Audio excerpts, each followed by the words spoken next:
رسول خدا ارشاد فرماتے ہیں کہ جو روزہ رکھتا ہے وہ قیامت کی بھوک اور پیاس سے دور ہو جائے گا.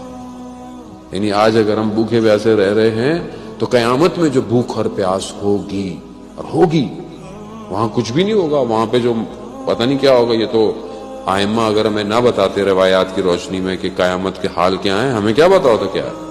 وہاں پہ بھوک و پیاس سے امان میں رہیں گے. قیامت والے دن ہم سیف رہیں گے.